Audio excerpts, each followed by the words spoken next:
Le entregamos todo lo que necesita saber para comenzar el día. Esto es Bloomberg Daybreak para los que escuchan en América Latina y el resto del mundo.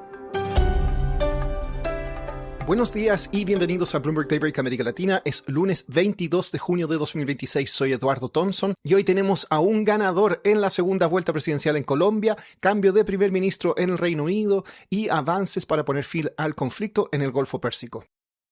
Comencemos con Europa. El primer ministro británico Keir Starmer anunció su renuncia y presentó un plan para que su sucesor asuma el cargo en septiembre. Esta decisión despeja el camino para que el alcalde de Manchester, Andy Burnham, asuma el cargo y encamina al Reino Unido hacia su séptimo primer ministro en una década. La libra esterlina se mantiene cerca de su nivel más débil del año, mientras que los bonos del gobierno británico registran pocos cambios. En cuanto a la guerra en el Golfo Pérsico, Irán aseguró que hubo avances significativos en las negociaciones que se extendieron durante toda la noche con Estados Unidos. Ambas partes continuarán esta semana las conversaciones a nivel técnico. Sin embargo, Donald Trump volvió a amenazar con ataques contra Irán si Hezbollah continúa sus ofensivas contra Israel. En este entorno, el petróleo cae ante expectativas de un acuerdo duradero entre Washington y Teherán. Los bonos del Tesoro de Estados Unidos retrocedieron a lo largo de toda la curva y los futuros bursátiles operaron con movimientos mixtos. Alan Greenspan, quien dirigió la política monetaria de Estados Unidos durante 5 mandatos como presidente de la Reserva Federal, falleció. Tenía 100 años de edad. Vamos a América Latina. En Perú, el candidato presidencial de izquierda Roberto Sánchez solicitará a las autoridades electorales que anulen todos los votos emitidos en el extranjero. Sostiene que hubo graves irregularidades en el proceso de votación fuera del país porque las actas no fueron digitalizadas durante la segunda vuelta del 7 de junio. El conteo oficial final no se espera hasta mediados de julio, apenas días antes de que el nuevo presidente asuma el 28 de ese mes. En Bolivia, las fuerzas de seguridad comenzaron a despejar bloqueos de carreteras después de que el presidente Rodrigo Paz declarara el estado de emergencia tras semanas de disturbios que han afectado severamente la economía. Hasta ahora, la policía y las Fuerzas Armadas no han encontrado mucha resistencia, aunque todavía no han llegado a los grupos más afianzados en la región rural del Chapare, bastión del expresidente Evo Morales. Ayer los colombianos decidieron en una muy estrecha votación elegir a Abelardo de la Espriella, el outsider derechista que ha declarado su admiración a Donald Trump como presidente. Obtuvo el 49,7% de los votos frente a 48,7% para el izquierdista Iván Cepeda. El presidente Gustavo Petro ha dicho que impugnará la votación, así que se vienen días de incertidumbre.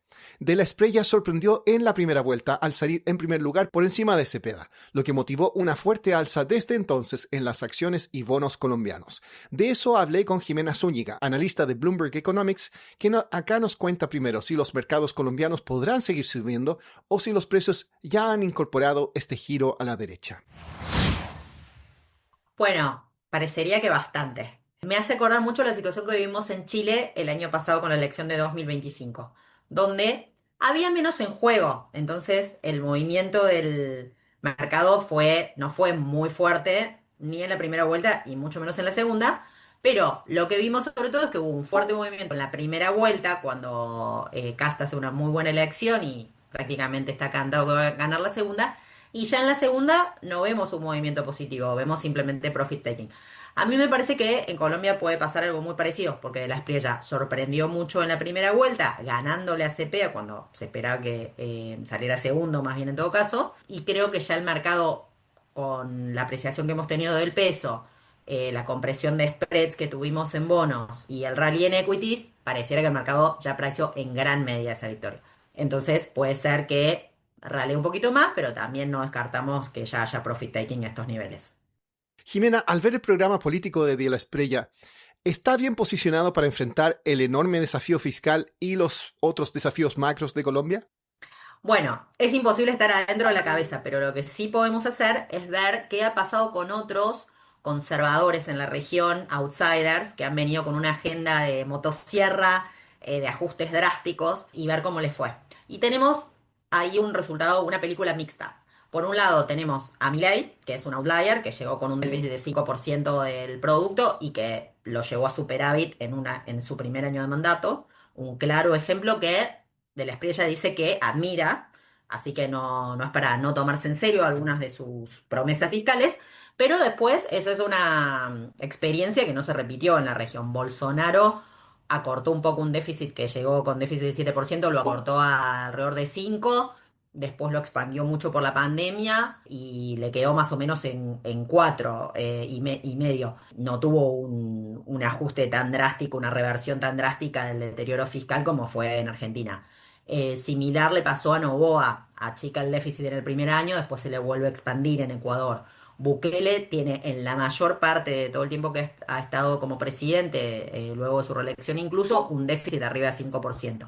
Así que no hay garantía de que un outsider vaya a ser fiscalmente conservador, fiscalmente exitoso. Y tenemos el ejemplo de Kast, que no parece que vaya a mejorar mucho la tabla, porque a meses de haber asumido como presidente ya nos ha avisado que no va a cumplir su promesa de balancear el presupuesto estructural. Con lo cual vamos a ver si la Espriella cae más del lado de Milei o del lado de estos otros conservadores que no han hecho tanto delivery como el prometido. Y cerramos con una nota espacial. La NASA presentó a la tripulación de 4 integrantes de la misión Artemis 3.